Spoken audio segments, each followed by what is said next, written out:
तुम हमें अपने राजा के पास शीघ्र ले चलो।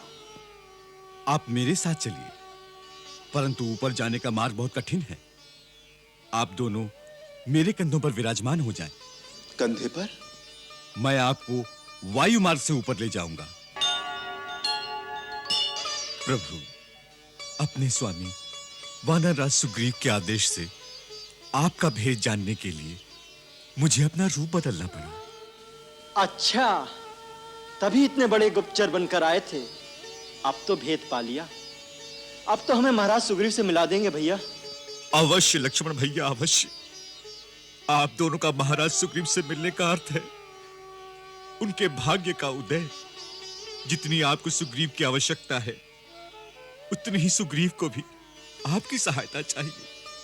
उनकी पत्नी और राज्य उनसे छिन गए हैं। सूर्य कुलभूषण रघुनाथ और सूर्यपुत्र सुग्रीव की मित्रता दोनों के लिए कल्याणकारी और सफलदायक होगी। चलिए ऋषिमुख पर्वत पर चलिए भगवान, वहीं चलकर सारी बातें होंगी।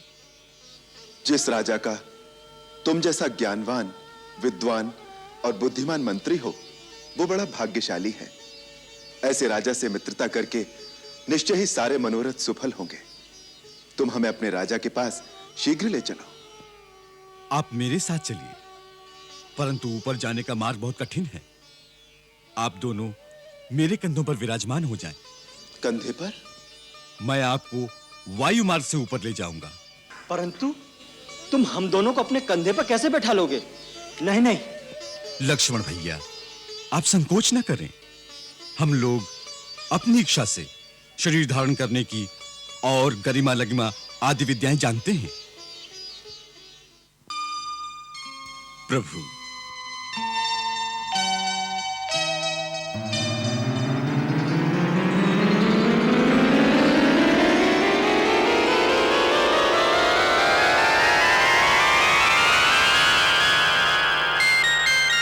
दुर्गम पर्वत मार्ग पे निज सेवक के संग आए स्वामी।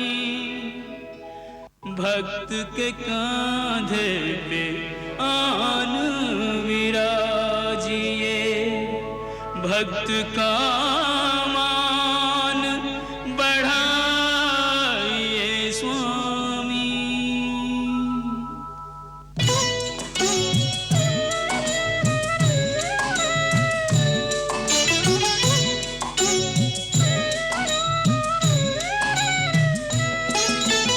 ऐसे भक्त कहाँ कहाँ जग में से भगवान। ऐसे भक्त कहाँ कहाँ जग में से भगवान। कान्हे पर दो वीर बिठा कर चले वीर हनुमान। ओ कान्हे पर दो वीर बिठा कर चले वीर हनुमान।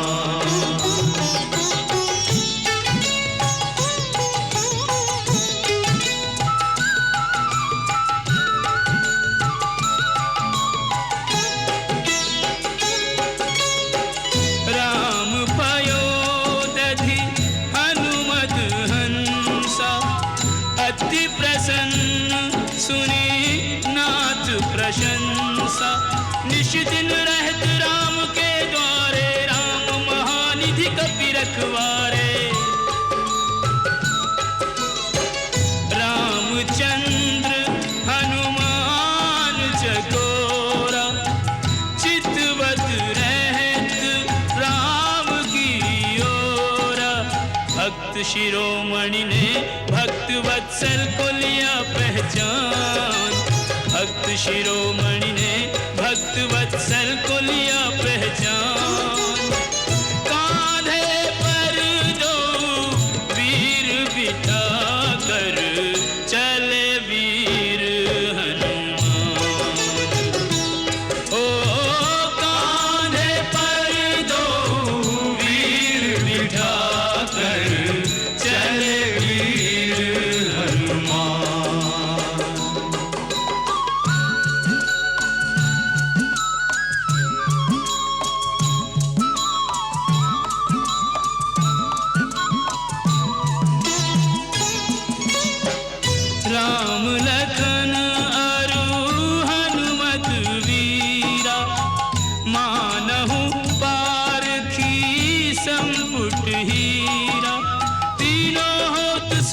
शोभित ऐसे, तीन लोक एक संग हो जैसे। पुलकित गात नैन जल छायो, अकथनीय सुख हनुमत पायो। आज नहीं जग में कोई बजरंगी साधनवान, आज नहीं जग में कोई बजरंगी साधनवान। कांधे पर दो वीर बिठा कर चले वीर हनुमान। ओ कांधे पर दो वीर बिठा कर चले वीर हनुमान।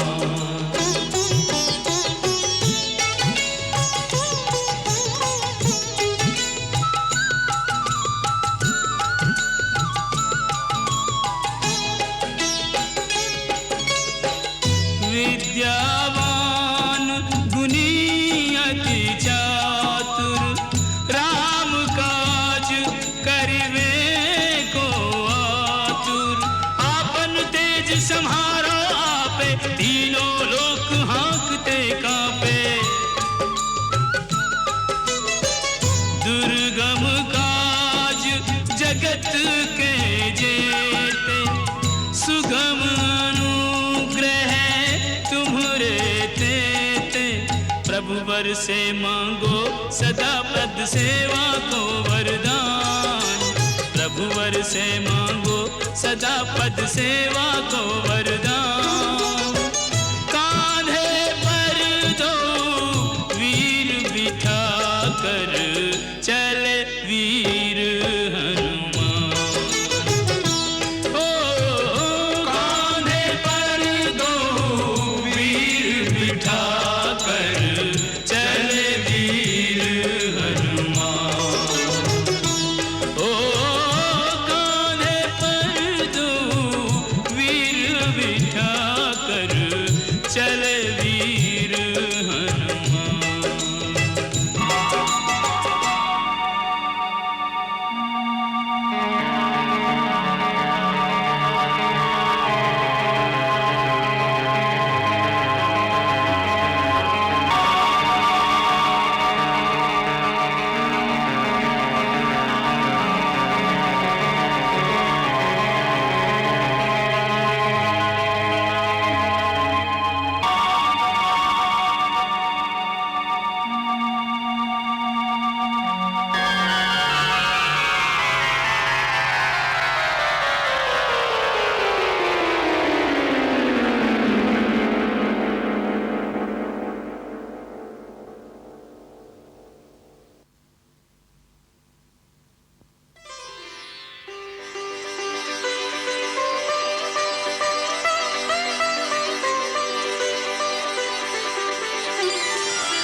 आप श्रेष्ठ मानव जाति के हैं और मैं वानर जाति का हूं। फिर भी यदि आप मुझसे मित्रता करना चाहते हैं तो मेरा हाथ उसी प्रकार थाम लीजिए जैसे पिता अपने पुत्र का हाथ पकड़कर उसे संभालता है। कपिराज, आज से हम आपके हो गए। मैं अग्निदेव के सामने आपको वचन देता हूं कि आपकी पत्नी का अपहरण करने वाले बाली का निश्चय ही वध करूंगा और आपको आपका खोया हुआ राज और आपकी पत्नी वापस दिलाऊंगा। प्रभुनाथ, ये है महाराज सुग्रीव और महाराज ये है रघुकुल तिलक श्री रामचंद्र जी और ये इनके अनुज श्री लक्ष्मण जी। मैं सूर्य पुत्र सुग्रीव आपके श्री चरणों में नमस्कार करता हूं। मैं दशरथ नंदन राम महाराज सुग्रीव को प्रणाम करता हूं। आपने एक सिंहासन विहीन को महाराज कहकर संबोधित किया, यह आपके हृदय की विशालता का सूचक है।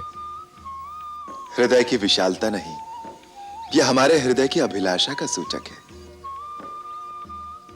हम आपको सदा महाराज स्वरूप ही देखेंगे।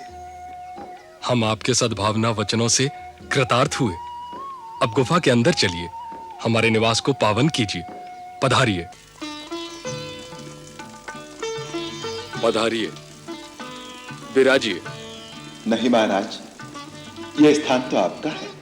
आप हमारे विशेष अतिथि हैं। फिर भी राजा का स्थान राजा का ही होता है। पधारिए। धन्यवाद प्रभु, फिर भी पहले आप पधारिए।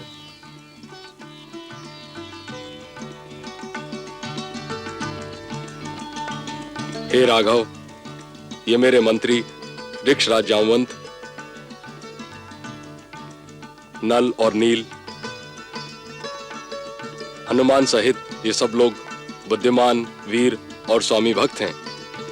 ये मेरे परम हितैषी मित्र और मेरे मार्गदर्शक भी हैं।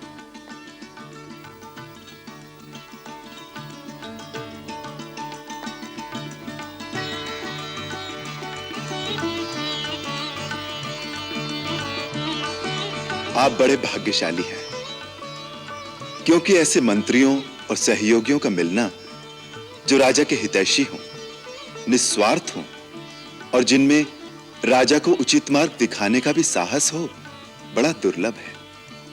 जिसके पास ऐसे मंत्री हों, वो राजा यदि भाग्यवश कभी आपातकाल में फंस भी जाए तो उसके पुनः विजयी होने की पूर्ण संभावना होती है। महाराज, हे रघुकुल नंदन, आपके ऐसे उदार वचनों से हमारा मान बढ़ गया है। आपके आ जाने से हमें यह पूर्ण विश्वास हो गया है कि आप दोनों वीर एक दूसरे के पूरक सिद्ध होंगे।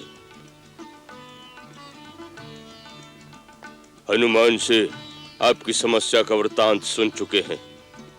हम महाराज सुग्रीव की ओर से आपको पूर्ण विश्वास दिलाते हैं कि महाराज अपने विश्वसनीय वानरों की सहायता से आपकी भार्या पूज्य सीता देवी की खोज अवश्य निकालेंगे, जिससे आप उन्हें उस राक्षस के हाथों से मुक्त करा सकें।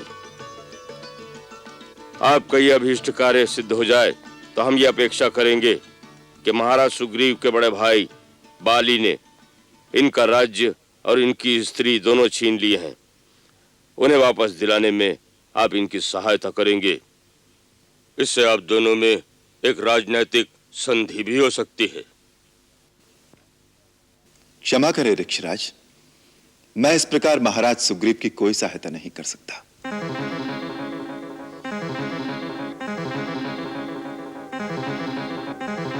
ऐसा तो कोई क्षुद्र व्यापारी ही कर सकता है कि पहले आप मेरी सहायता करें, फिर मैं आपकी सहायता करूं। यह उचित नहीं है। और दूसरी, जो आपने राजनैतिक संधि की बात कही है, सो राजनीति की नींव तो केवल स्वार्थ पर रखी हुई है, और मेरी प्रकृति में स्वार्थ का कहीं स्थान नहीं है। क्षमा करें नाथ, हम अल्प बुद्धि योनि के जीव हैं। हमारी भाषा पर ध्यान न देकर केवल हमारी भावना पर विचार कीजिए। हमारी भावना पवित्र है। हमें वो नाता बताइए जिससे हम वानर और ऋक्ष योनि के समस्त प्राणी आप जैसे महामानव के साथ संबंध स्थापित कर सकें। वो एक ही नाता है ऋक्षराज, जो योनियों, जातियों, लोकों, धर्मों और समस्त ऊंच नीच को लांघकर एक प्राणी का दूसरे प्राणी से अटूट संबंध स्थापित कर सकता है। और वो नाता है मित्रता का नाता। महाराज, मैं आपसे वो नाता जोड़ना चाहता हूं जिसमें कोई शर्त नहीं होगी, कोई लेन देन नहीं होगा, कोई गिनती नहीं होगी, जो स्वार्थ की सीमा से परे होगा और जिसमें केवल एक ही वस्तु का आदान प्रदान होगा, जो है प्रेम। संधि तो केवल एक राजा की दूसरे राजा के साथ ही हो सकती है, परंतु मित्रता तो एक राजा की एक रंग के साथ भी हो सकती है। इसलिए हे सुग्रीव, मैं तुमसे मित्रता का प्रस्ताव रखता हूं।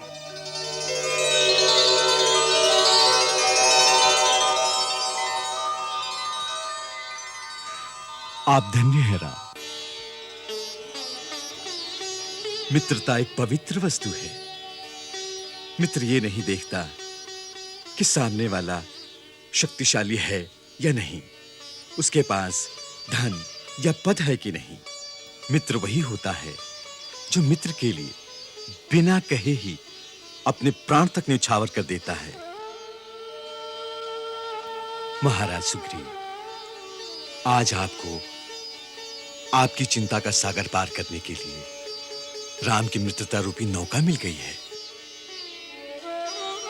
श्री राम ने आज बिन मांगी मित्रता प्रदान करके जैसे एक मृत शरीर को जीवन दान दे दिया हो।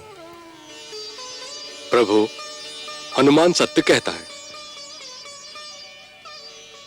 आप धर्म के विषय में भली भांति सुशिक्षित हैं और सब पर दया करने वाले हैं। वायुपुत्र हनुमान ने मुझसे आपके यथार्थ गुणों का वर्णन किया है। आप श्रेष्ठ मानव जाति के हैं और मैं वानर जाति का हूं। फिर भी यदि आप मुझसे मित्रता करना चाहते हैं तो मेरा हाथ उसी प्रकार थाम लीजिए जैसे पिता अपने पुत्र का हाथ पकड़कर उसे संभालता है।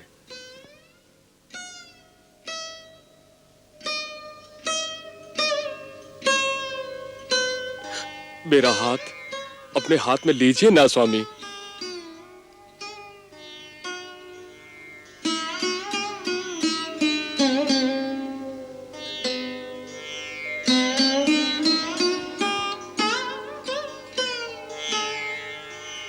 कपिराज,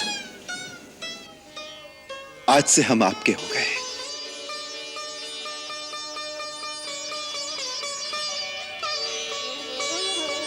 हे प्रभु, उठिए।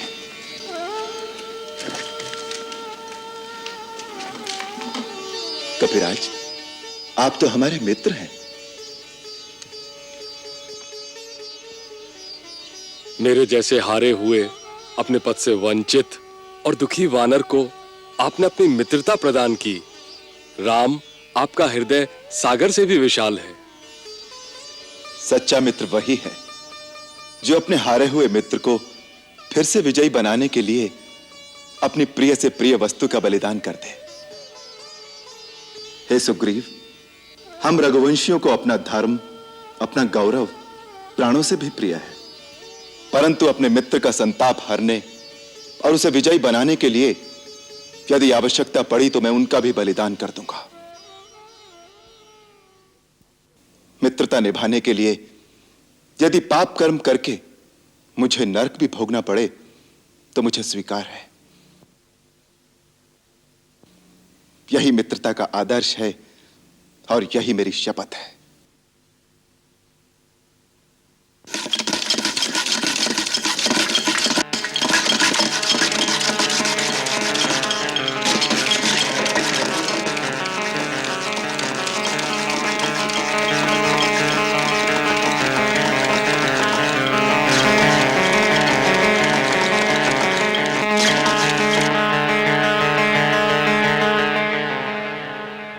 मैं इस पवित्र मुहूर्त को अमर बनाने के लिए अग्निदेव को साक्षी बनाकर लाया हूं। स्वामी, आप दोनों अग्निदेव की प्रदक्षिणा करें, जिससे इस मैत्री बंधन को देवताओं का आशीर्वाद मिले।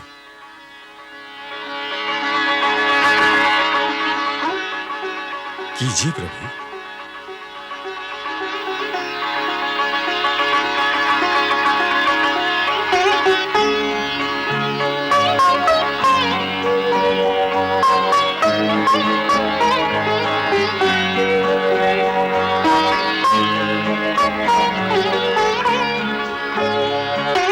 लीजिए स्वामी, अग्नि देवता को अर्पण कीजिए।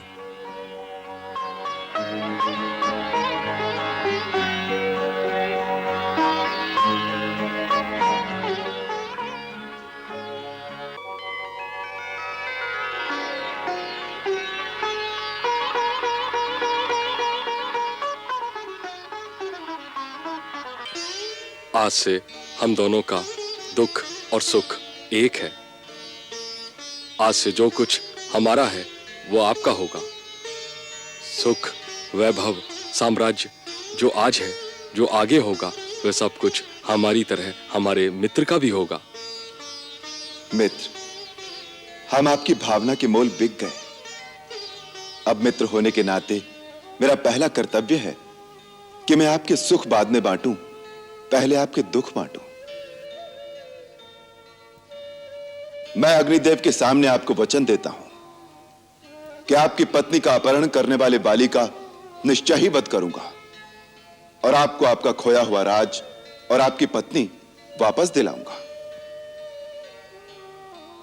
मेरे तुणीर में ये तेजस्वी बाण अमोघ हैं। इनका वार कभी खाली नहीं जाता। ये रोष में भरे हुए सर्प के समान छूटते हैं और इंद्र के वज्र की भांति भयंकर चोट करते हैं। हे मित्र, हम भले ही तपस्वी वेश में हों, परंतु हमारे पास क्षत्रिय वृत्ति से उत्पन्न उत्साह और गुरुओं की दी हुई अस्त्र विद्या है। हम उसी उत्साह और अस्त्र बल के भरोसे आपको विश्वास दिलाते हैं कि अब शीघ्र ही उस दुराचारी वाली को मेरे ये बाण अवश्य मार गिराएंगे।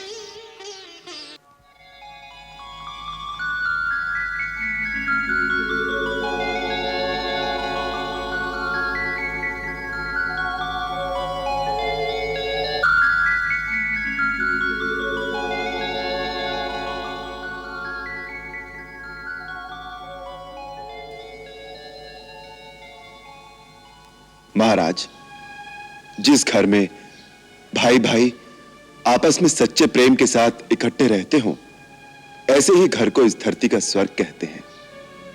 आप दोनों भाई इकट्ठे क्यों नहीं रह सके, ये बड़े दुख की बात है। आप दोनों में शत्रुता किस कारण हो गई, ये मैं जानना चाहता हूं।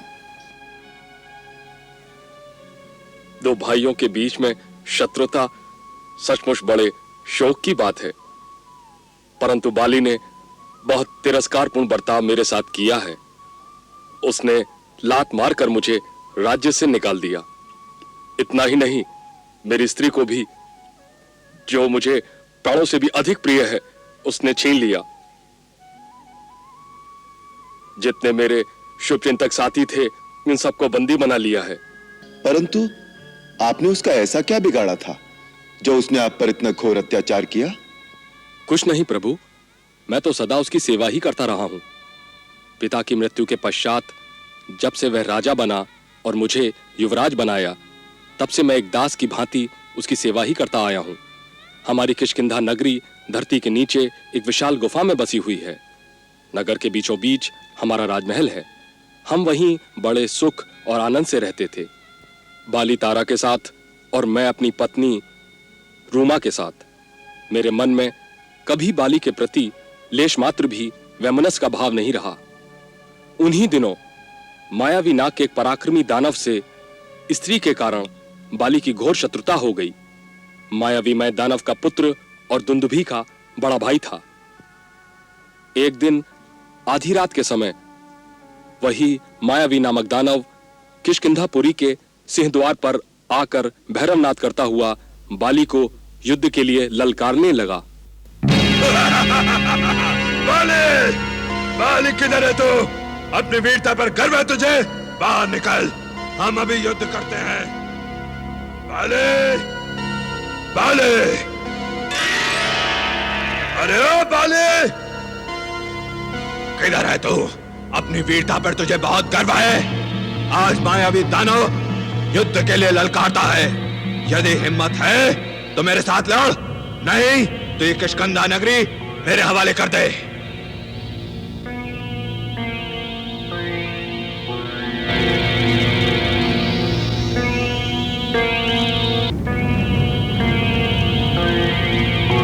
गरजने तो भैया उसको, आप मत जाओ। रात में निशाचर की शक्ति दुगनी हो जाती है। हट जा सुग्रीव, बाली भी किसी से कम नहीं। तो भैया मैं आपको अकेले नहीं जाने दूंगा, मैं भी साथ में चलूंगा। तो आओ। बाली, कब तक अपनी स्त्री की गोद में मुंह छुपाए रहेगा? नगर के बाहर निकल, मेरे सामने आकर या तो युद्ध कर, नहीं तो चूड़ियां पहन ले। हाँ? अरे दोनों भाई, नहीं नहीं नहीं, मैं नहीं लड़ूंगा।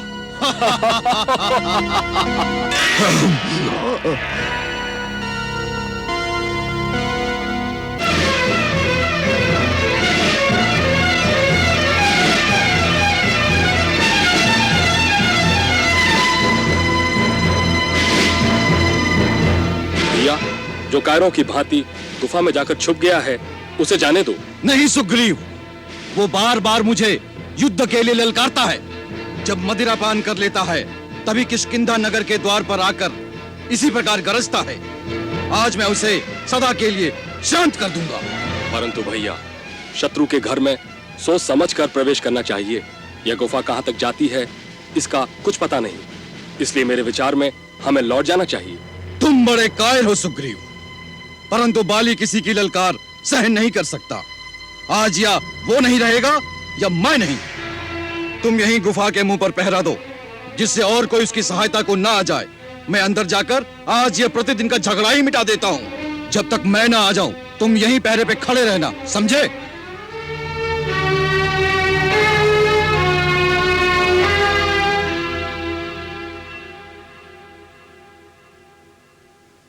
बाली की आज्ञा पालन के लिए मैं कंदरा के बाहर खड़ा प्रतीक्षा करता रहा।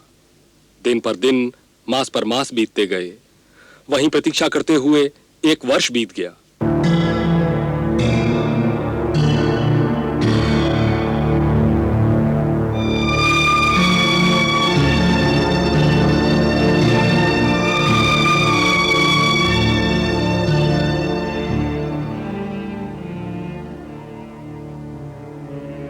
भ्रातृ प्रेम से मेरा हृदय व्याकुल होने लगा। मेरे मन में शंका होने लगी, कंदरा में कहां खो गया मेरा भाई? अवश्य ही मायावी के हाथों मारा गया होगा।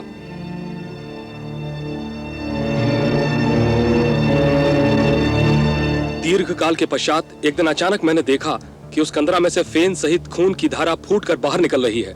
साथ में गरजती हुई आवाजें सुनाई पड़ी।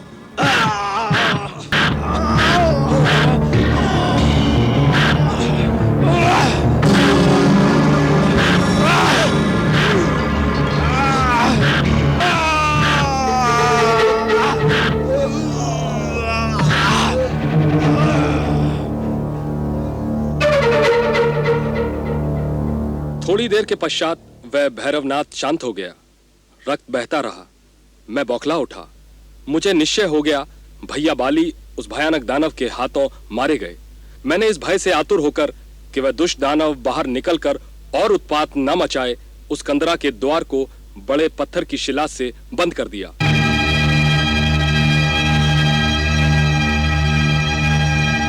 शोक से व्याकुल होकर मैं किष्किंधापुरी लौट आया।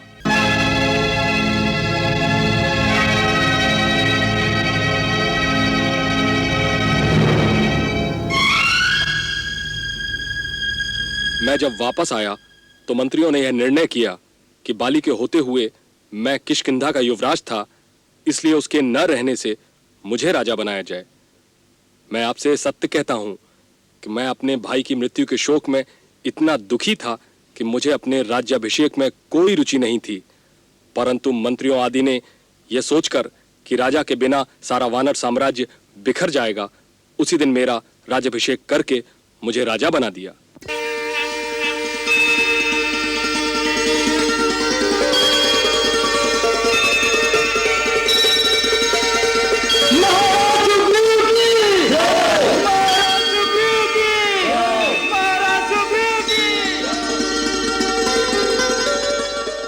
उधर बाली वास्तव में मरा नहीं था। लहू जो गुफा से बाहर निकला था उस मायावी दानव का था जिसे बाली ने मार डाला था, उसका वध कर दिया था। बाली गुफा के द्वार पर जब आया उसने देखा कि कोई गुफा के मुंह पर एक बड़ा पत्थर रखकर गया है। इससे उसे मेरे ऊपर बहुत क्रोध आया। उसने सोचा कि मैंने उसके साथ विश्वासघात किया है।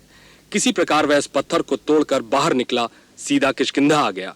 उस समय मैं राजदरबार में था। बाली वहीं सीधा आ गया।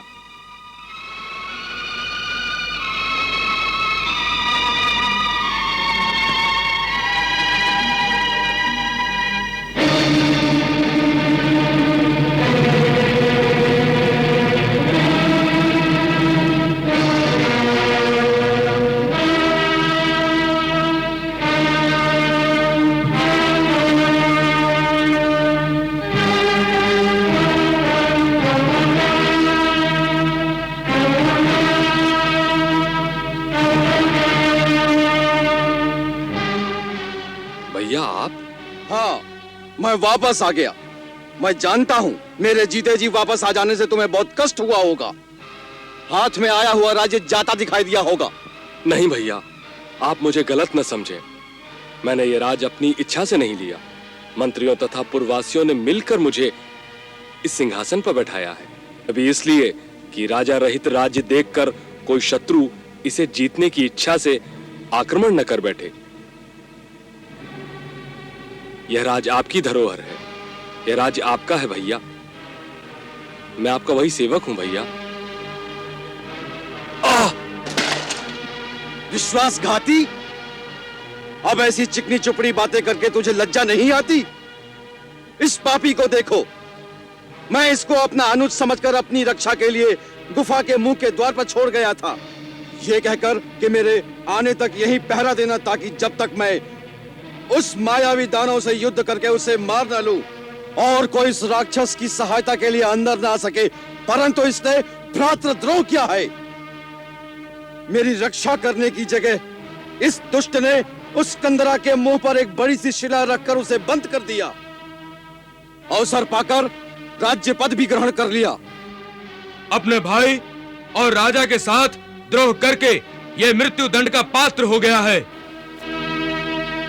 अब मैं अपने हाथों इसका वध करूं तो अनुचित नहीं होगा। नहीं महाराज, ये सत्य नहीं है। आज मैं तुझे नहीं छोड़ूंगा। महाराज, मैंने कोई विश्वासघात नहीं किया। तू निर्लज्ज है।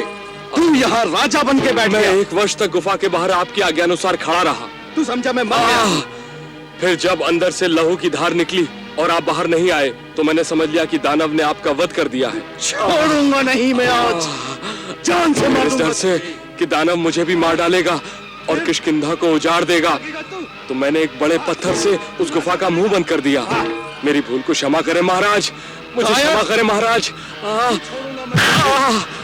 तू समझता क्या है कि तू राजा बन गया? किष्किंधा का राज्य हो गया। दुष्ट, पापी, कायर, भाग के कहां जाता है? छोड़ूंगा नहीं तुझे आज मैं।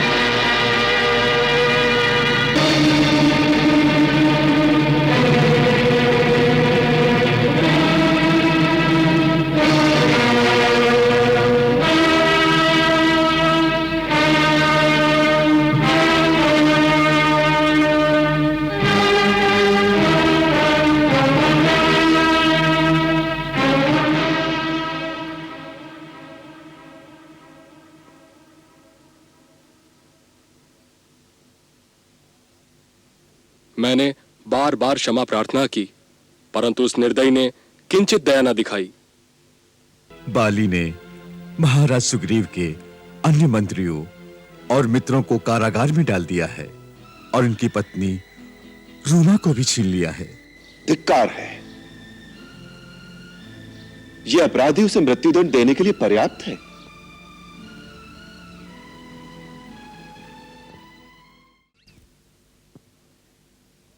बाली, ओ बाली, बाहर निकल, मैं तुझे नहीं छोड़ूंगा बाली। आज मैं तुझसे अपने अपमान का बदला लूंगा। बल है तो बाहर निकल, मुझसे युद्ध कर। ओ बाली। ये सुग्रीव की आवाज है। हाँ, उसी की है। ये इतने वर्षों बाद अचानक क्या हुआ उसको? बाली, ओ बाली, बाहर निकल। आप रहने दीजिए स्वामी, वो थोड़ी देर शोर मचाकर स्वयं ही चला जाएगा। कोई युद्ध के लिए मुझे पुकारे और मैं घर में बैठा रहूं, ये तुम भीरू कब से हो गई हो? मैं तो केवल आप ही के लिए कह रही हूँ स्वामी, ये आपके विश्राम का समय है। विश्राम मैं आकर कर लूंगा। सुग्रीव मेरे मार्ग के सामने अधिक देर ठहर नहीं सकता। मैं शीघ्र आ जाऊंगा। बाली, ओ बाली, बाहर निकल।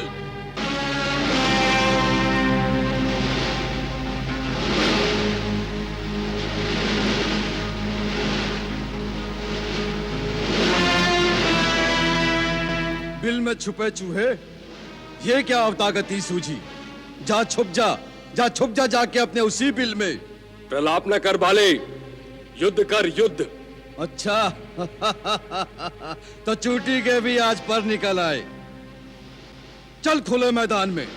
चल, चल तो चल।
बार बार लक्ष्य साधता हूं, परंतु दोनों भाइयों में इतनी समानता है कि जरा सी भी असावधानी अर्थ का अनर्थ कर सकती है।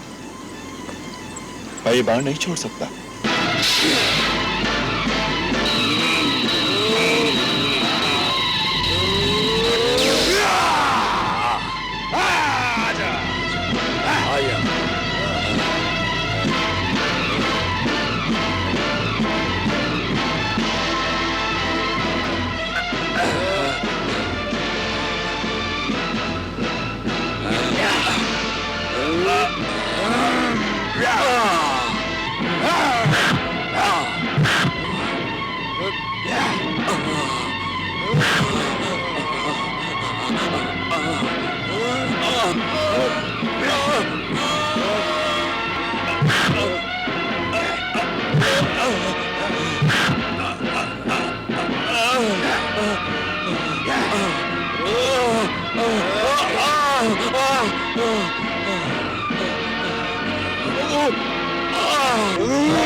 जामवंत महाराज, घबराइए नहीं, सब ठीक हो जाएगा।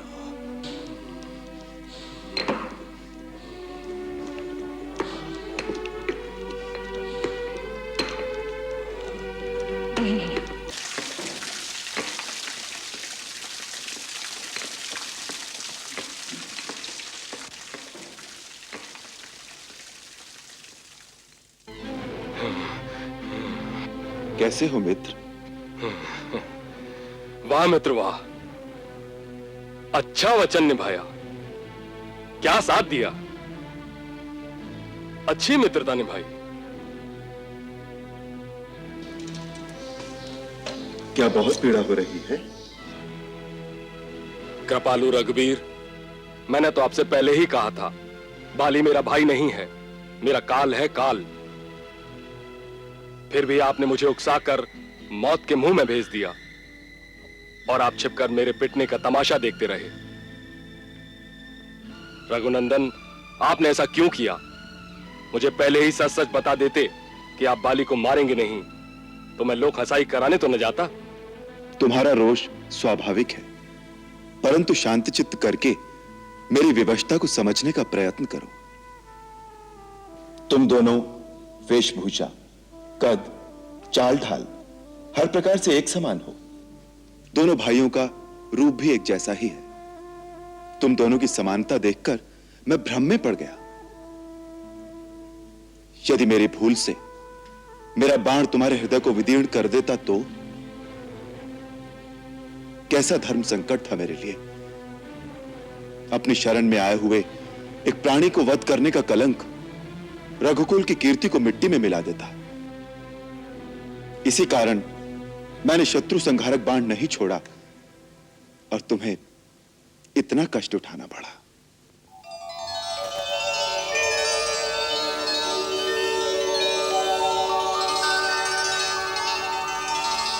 मित्र, अब तुम्हारे घाव, तुम्हारी पीड़ा कैसी है?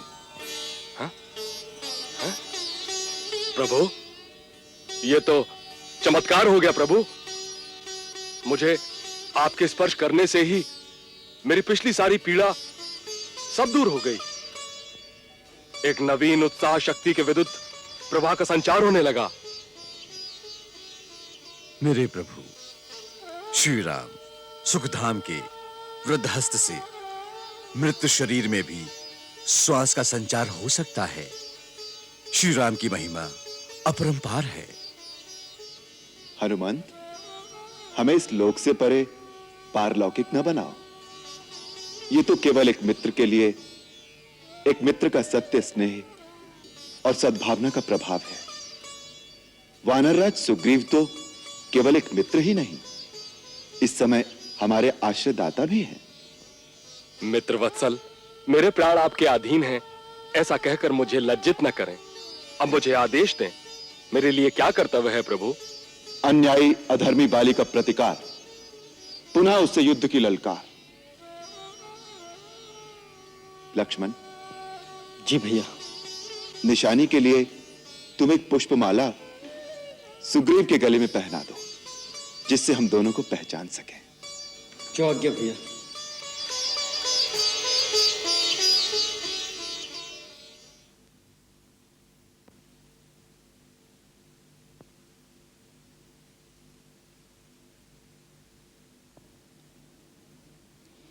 दूध लीजिए स्वामी। बाले! कायर! लज्जा से डूब मर! युद्ध से भागकर पत्नी के आंचल में जाकर छुप गया। हिम्मत है तो बाहर निकल। सुग्रीव तुझे युद्ध के लिए ललकार रहा है। बाहर आ!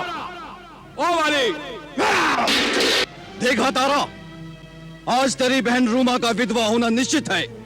बाली के हाथों उसके भाई के वध को आज कोई नहीं टाल सकता। स्वामी, स्वामी, नाथ, नाथ, जल्दी में आपके पिता देवराज इंद्र की प्रदान की हुई ये विजय सुवर्णमाला धारण करना भी आप भूल गए।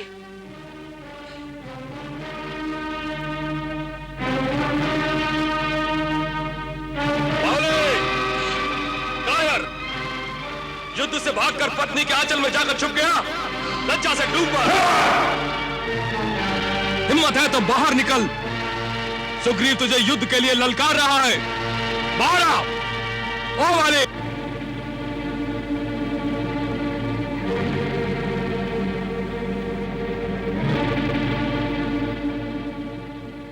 निर्लज्ज, तू फिर आ गया।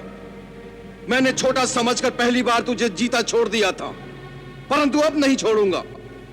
लगता है तेरी मृत्यु तुझे दोबारा किष्किंधा के द्वार पर घसीट लाई है। किसकी मृत्यु होगी यह तो युद्ध के बाद ही पता चलेगा। सुग्रीव, मेरे हाथों क्यों मरता है? अब भी चला जा। कायरों जैसी बात मत कर बाले। यदि मां का दूध पिया है तो आ जा मैदान में।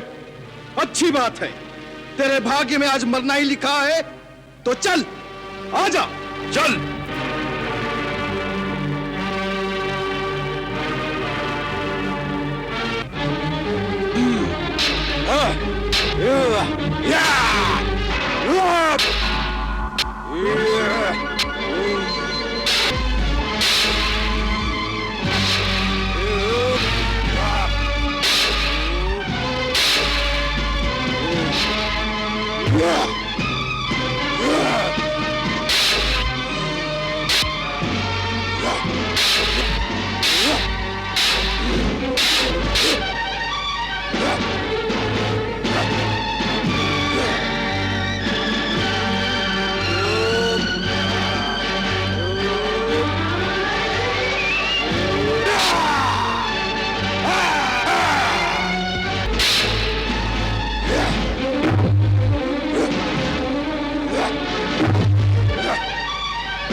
छल छल, मैं हारा नहीं, छल से मारा गया हूं।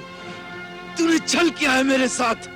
तू कुलंगार सुग्रीव, भीरू, कायर, निर्लज्ज। क्या तू समझता है तेरी विजय हुई है? पराधीन होकर पराये शस्त्र से तूने मेरे ऊपर प्रहार किया है। तू विजेता बनता है। अरे पामर, तूने अपनी जाति के साथ विश्वासघात किया है, कुलद्रोह किया है, देशद्रोह किया है। धिक्कार है तुझ पर।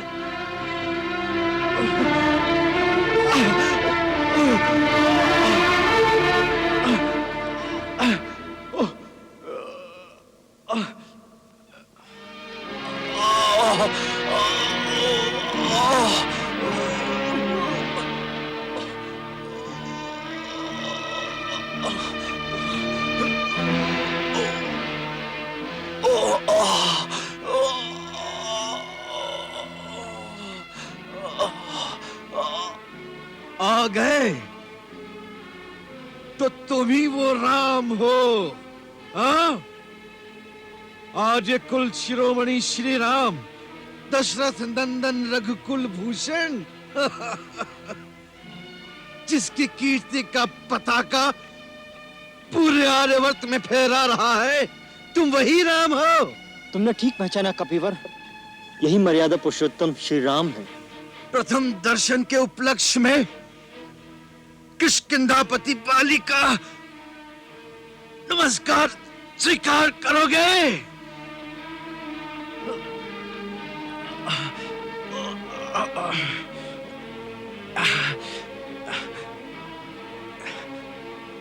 ए धर्म ध्वजाधारी मर्यादा पुरुषोत्तम श्री राम, मुझे केवल इतना बता दो, कौन सी मर्यादा का तुमने पालन किया है राम? आड़ से छुपकर तुमने मेरे ऊपर प्रहार किया है। इस प्रकार वार करना वीरों का काम नहीं है, ये तो व्याध का काम है राम। इस दुष्कर्म से क्या अपने वीरता के नाम पर कलंक नहीं लगाया है राम? राम बोलो, राम बोलो, उत्तर दो राम, उत्तर दो।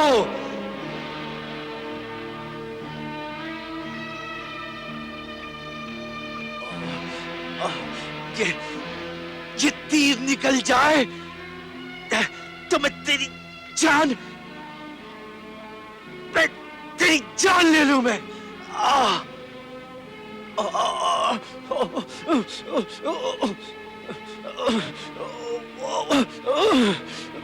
हनुमान, इनका बाण निकाल दो, इनकी पीड़ा कम हो जाएगी।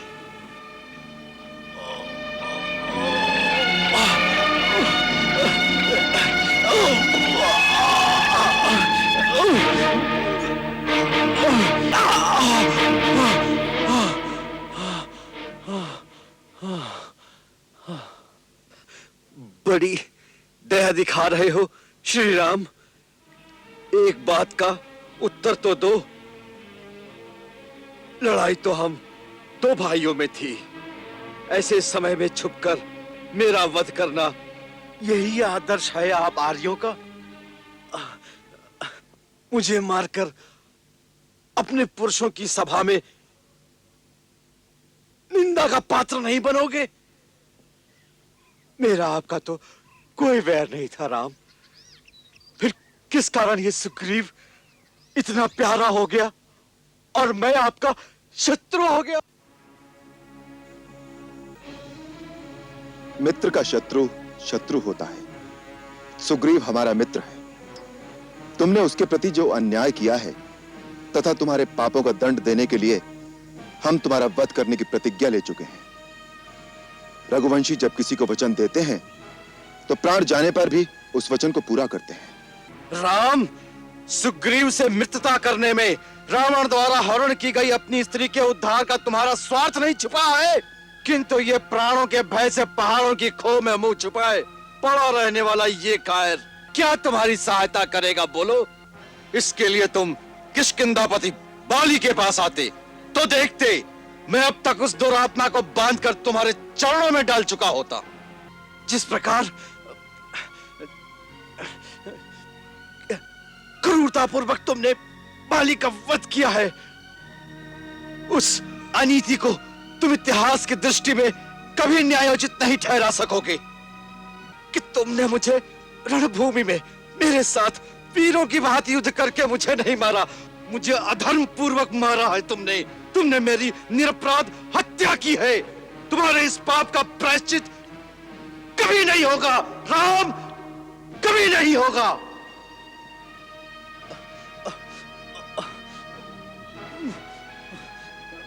वानरराज, आज मरणोन्मुख अवस्था में पहुंचकर तुम जिस धर्म, सत्कर्म और नीति की दुहाई दे रहे हो, अपने जीवन काल में उसी धर्म, सत्कर्म, न्याय और नीति का विचार तुमने सपने में भी नहीं किया। धर्म, अर्थ, काम और लौकिक सदाचार तुम स्वयं ही नहीं जानते हो। आचार्यों द्वारा धर्म के स्वरूप को ठीक ठीक जाने बिना ही आज तुम मुझे धर्म का उपदेश देना चाहते हो।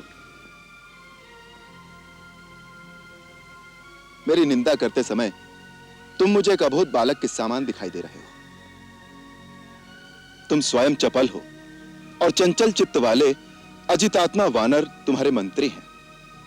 जिस तरह एक अंधा दूसरे अंधे को रास्ता दिखाए, वैसे ही तुम्हारे चपल मंत्री तुम्हें परामर्श देते हैं। फिर तुम धर्म का विचार कैसे कर सकते हो? धर्म के सूक्ष्म स्वरूप को कैसे समझ सकते हो? धर्म की बात तो दूर रही, अपने अपरिमित बल के मद में चूर होकर तुमने तो सामान्य लौकिक आचार व्यवहार का विचार भी कभी नहीं किया। बड़ा भाई, पिता तथा गुरु तीनों एक समान पूजनीय माने गए हैं। उसी प्रकार छोटा भाई, पुत्र तथा शिष्य तीनों एक समान माने गए हैं। पुत्र की वधू, अनुज की भार्या तथा भगिनी के साथ अपनी कन्या के समान पवित्र संबंध रखना पारिवारिक, सामाजिक तथा नैतिक धर्म है, परंतु तुमने कभी किसी मर्यादा का कोई पालन नहीं किया। अपने छोटे भाई सुग्रीव के साथ अन्याय करके बिना किसी दोष के उसे निष्कासित कर दिया और उसके जीते जी उसकी पत्नी रूमा को अधर्म और अनीति से पत्नी की भांति अपने अधीन रखा। ऐसे पुरुष का वध करना ही उसके लिए उपयुक्त दंड माना गया है। यदि ये मेरा पाप भी था तो दंड देने का अधिकार केवल राजा को होता है। तुम्हें क्या अधिकार था न्याय का भार अपने हाथ में लेने का? अहंकारी वानर, तुम्हें यह विदित होना चाहिए कि पर्वतों, वन और कानूनों से युक्त यह सारी पृथ्वी हम इक्ष्वाकु वंश के राजाओं की है। इस समय इक्ष्वाकु वंश के राजा भरत हैं। उन्हीं की आज्ञा का पालन करने वाला और पवित्र इक्ष्वाकु वंश का वंशधर होने के नाते यहाँ के पशु, पक्षी, नर, वानर सबके प्रति दया का भाव रखने अथवा उन्हें दंड देने का अधिकार मुझे प्राप्त है।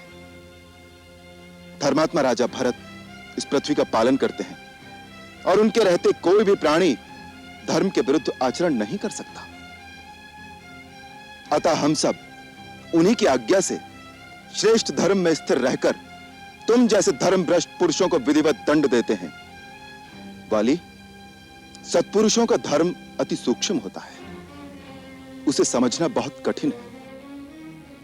इतना समझ लो कि यदि राजा पापी को दंड दे तो पापी उस दंड को भोगकर निष्पाप हो जाता है, परंतु यदि राजा पापी को उचित दंड न दे तो उस दंड का फल राजा को स्वयं भोगना पड़ता है। मनु स्मृति में मनु महाराज ने भी यही कहा है, राजभी कृतदंडास्तु कृत्वा पापानि मानवाः निर्मला स्वर्गमायान्ति संतः सुकृतिनो पथा शासनाद वापि मोक्षाद वा स्तेना पापात् प्रमुच्यते राजात्तु शासन पापस्य तद्वापनोति किल्बिषम्। हे वानर राज, तुमने जो पाप किया है उसके अनुसार तुम्हारा वध सर्वथा धर्म के अनुसार उचित माना जाएगा।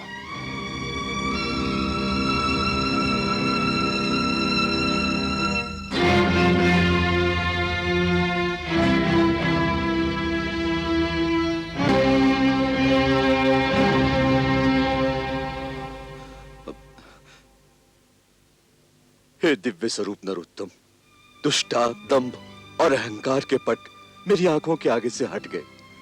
मेरी आत्मा के अंतर चक्षु खुल रहे हैं। मानो आत्मा ने परमात्मा को पहचान लिया है। आपके अमोद बाण की पीड़ा के प्रमाद में, अज्ञान के आवेश में मेरे मुख से आपके प्रति अनुचित वाक्य निकल गए हैं। उसके लिए क्षमा करें प्रभु। आप तो परमार्थ तत्व के यथार्थ ज्ञाता हैं और मैं धर्म भ्रष्ट प्राणियों में अग्रगण्य हूं। हे कृपा सिंधु, मेरा अंत मुझे अचेत कर देने वाला है। उससे पहले अपनी चरण रज देखकर मुझे प्रायश्चित कर लेने दीजिए प्रभु। प्रभु, प्रभु,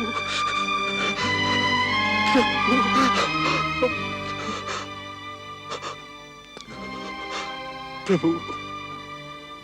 हे वानर राज, प्रायश्चित तो तुम्हारा दंड पाने से ही हो गया। मनु ने कहा है, राजा से दंड पाकर मनुष्य फिर से पापहीन और पवित्र हो जाता है। सो हे राजन, तुम अब निष्पाप हो, इसलिए अधीर ना हो। अपने मन से मृत्यु का भय संताप निकाल दो। हम सब तुम्हारी दीर्घायु की मंगल कामना के साथ तुम्हारी सेवा और उचित उपचार करके तुम्हारे प्राणों की रक्षा करेंगे। प्रभु, अब रक्षा किस लिए? जीवन तो बार बार मिल जाएगा, परंतु फिर इन हाथों से मरण पाकर मोक्ष तो नहीं मिलेगा। हे राम, ऐसी मृत्यु फिर नहीं मिलेगी प्रभु, फिर नहीं मिलेगी। जन्म जन्म मुनि जतन कराही, अंत राम कहे आवत नाही। अंत राम कहे आवत नाही।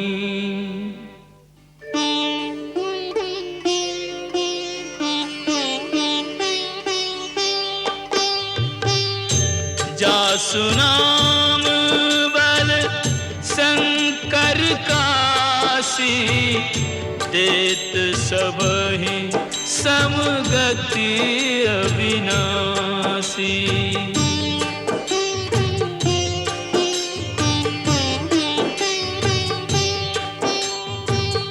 मम लोचन गोचर सोयावा, बहुर के प्रभु अस बनी बनावा। बहुर के प्रभु अस बनी बनावा। अब नाथ करि करुणा बिलो कहूँ, देहु जो बर मागऊँ। जेहि जोन जन्मो करम बस, तहाँ राम पद अनुरागऊँ। तहाँ राम पद अनुरागऊँ।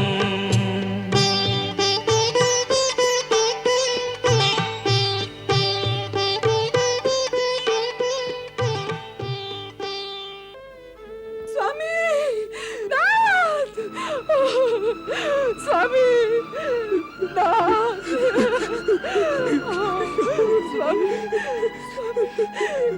क्या हो गया स्वामी?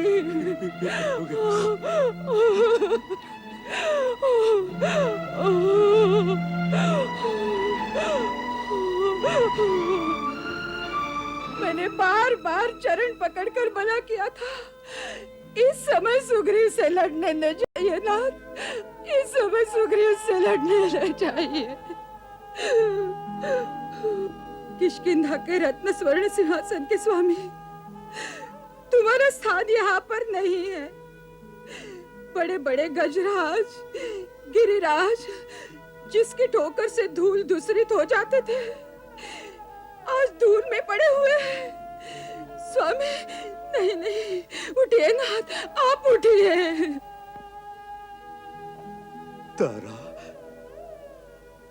तारा सकरी के, तुम तो ज्ञान का सागर हो, धीरज रखो। देखो, तुम्हारे सामने तीनों लोगों के स्वामी श्री राम खड़े हैं। नहीं, नहीं देख सकती स्वामी, मेरा तो त्रिलोक तुम ही हो स्वामी। उठो, उठो, अपने किष्किंधा के राजभवन में चलो स्वामी, राजभवन में चलो। कुछ क्षण, कुछ पल, कुछ ही श्वास शेष है, फिर चाहे जहां ले जाकर प्रतिष्ठित कर देना अपने पति किष्किंधा के राजा बाली को। पिताजी, मेरा पुत्र, मेरा अंगद अपने कांधे पर उठाकर ले जाएगा अपने अपार बलशाली पिता को। अंगद, अंगद, मेरे लाल, सुन रहा है तू? अपने प्रतिपालक पिता का आदेश सुन रहा है तू? हाँ माँ। पिताजी, आप मुझसे कुछ क्यों नहीं बोलते? मैं आपका अंगद हूँ पिताजी। स्वामी, अपने वीर सुकुमार लाडले अंगद के मस्तक को चूम कर धीरज तो बंधाइए, इसे कुछ तो संदेश दीजिए स्वामी।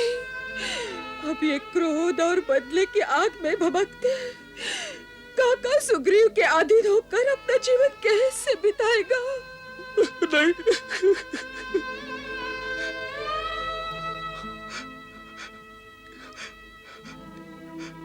हे सर्वज्ञ, सब पर समान रूप से करुणा करने वाले करुणा निधान, अंगद को अपनी शरण में लेकर इसे भी वही स्नेह सद्भाव प्रदान कीजिए जो आपने सुग्रीव को दिया है। इसका हाथ अपने हाथ में लीजिए रघुनाथ।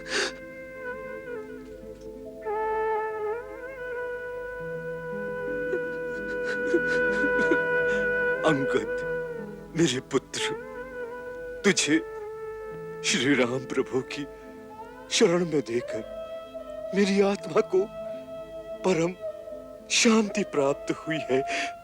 बेटा, अब देश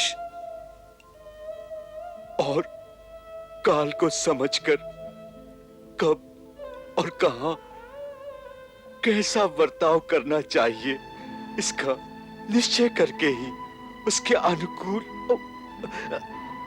आचरण करना। अपने पिता के समान बल का दुरुपयोग नहीं करना बेटे।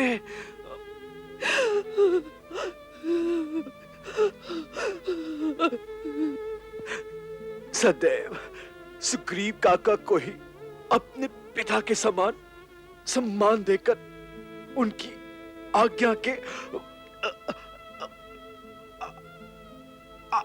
अधीन रहना,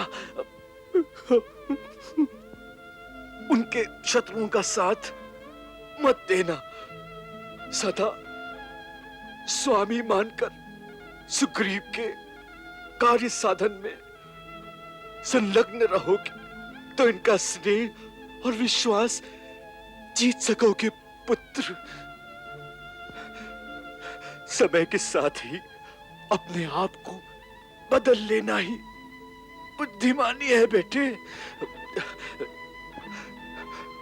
काका पिता के समान होता है परंतु पिता नहीं हो सकता, ये सदा याद रखना।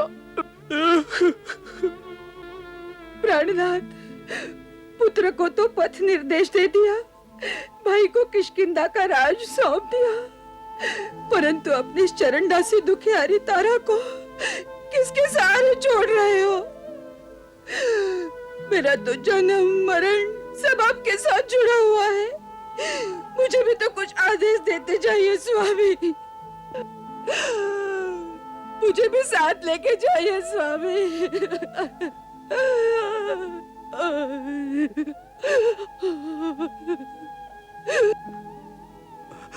तारा, तारा, आज तक कोई किसी को साथ नहीं ले गया, यही ध्रुव सत्य है।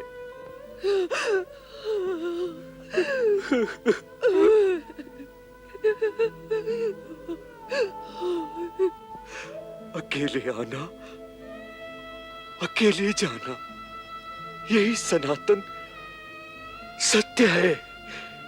सृष्टि का सनातन नियम है।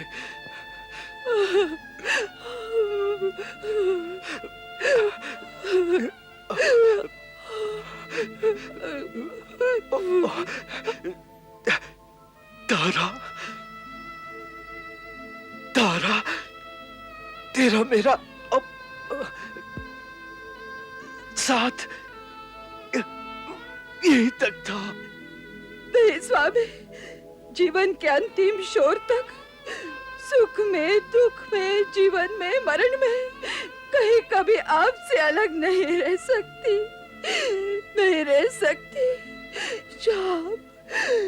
जहाँ आप हैं वहाँ मैं हूँ स्वामी। तारा, ओ तारा, आकाश से टूटा नक्षत्र फिर से आकाश में नहीं जुड़ता।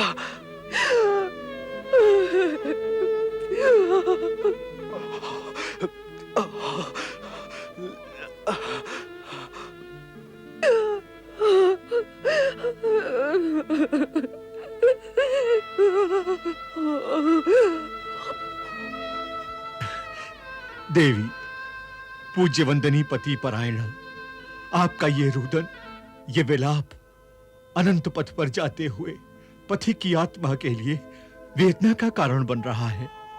शांति से प्राण उत्सर्ग करने दीजिए अपने प्राणाधार को। नहीं, स्वामी, क्या राम, राम।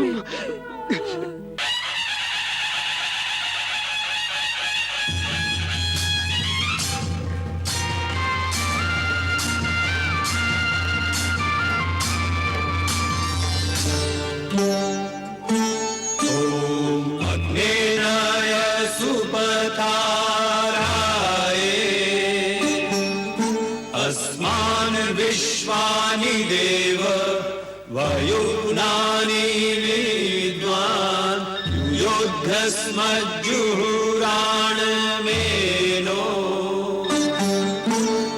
भूयिष्ठान्ते नम उक्तिं विधेम।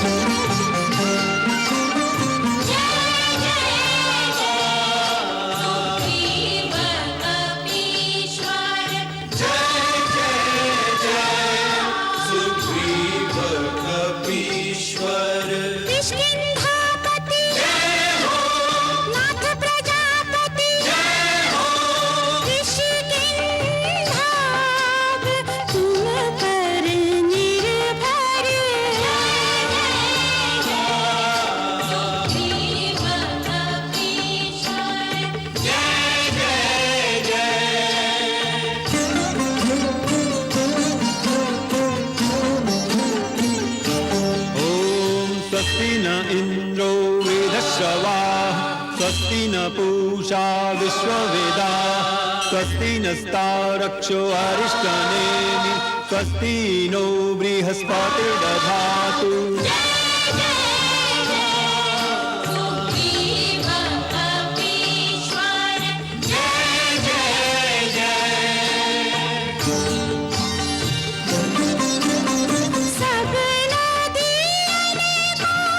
नीर मिलायो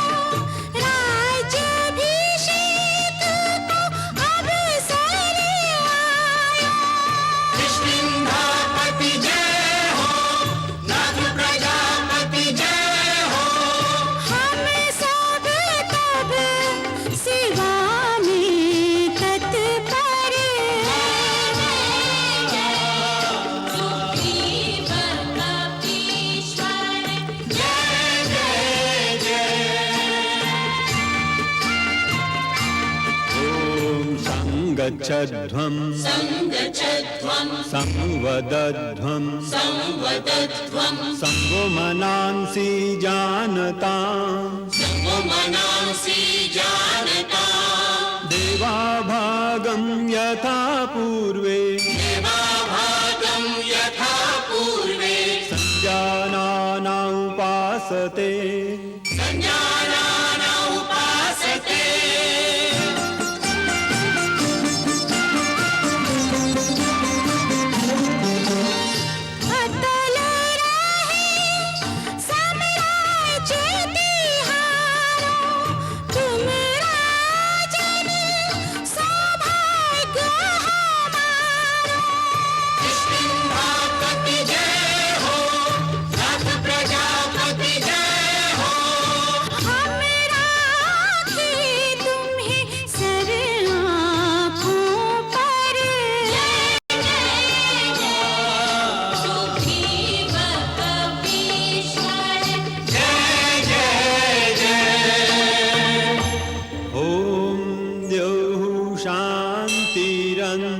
शांतिरंतरिक्षगं शांति पृथिवी शांतिरापः शांतिरोषधयः शांतिः वनस्पतयः शांतिर्विश्वे देवाः शांतिर्ब्रह्म शांति सर्वज्ञं शांति शांतिरेव शांति सामा शांतिरेधि ओम शांति शांति शांति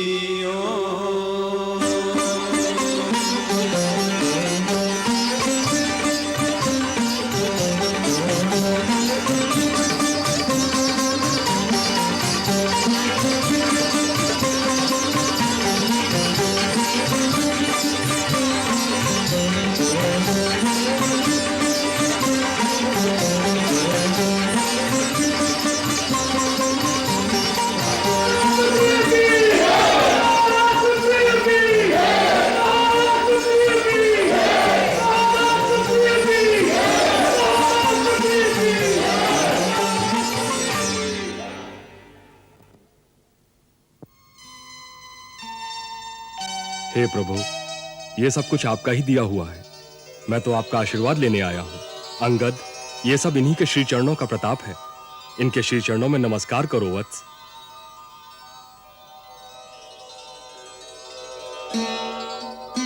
युवराज अंगद, भगवान तुम्हें सुखी, दीर्घायु तथा यशस्वी करे।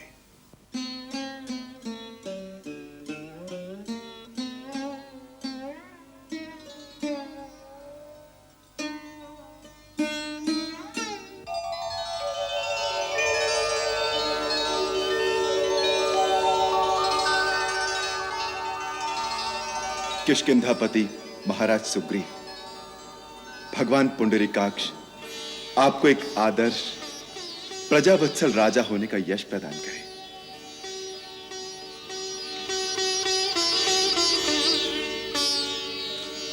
बैठिए महाराज। महाराज, लक्ष्मण ने हमें किष्किंधा के सारे समाचार सुनाए हैं। हमें यह जानकर बड़ी प्रसन्नता हुई कि राज्य के समस्त प्रमुख जनों, परिजनों एवं प्रजा ने राजा के रूप में आपका स्वागत किया है। जिस राजा को इतना स्नेह मिले, उसका उत्तरदायित्व तो बहुत बढ़ जाता है। आप सूर्य पुत्र हैं, इसलिए भगवान सूर्य की भांति अपने वात्सल्य की किरणें सारी प्रजा में एक समान प्रदान करनी चाहिए, जिससे सबके घरों में सुख समृद्धि का प्रकाश फैले।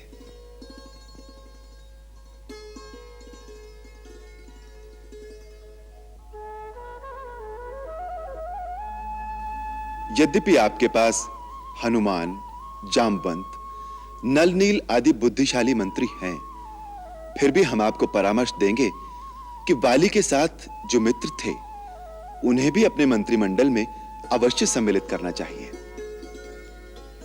विशेषतः वाली के मित्रों को यह आभास नहीं होना चाहिए कि उनका अस्तित्व अर्थहीन हो गया है। इस साम्राज्य को समृद्धशाली बनाने में जिनका योगदान है, उनका सहयोग अवश्य लेना चाहिए।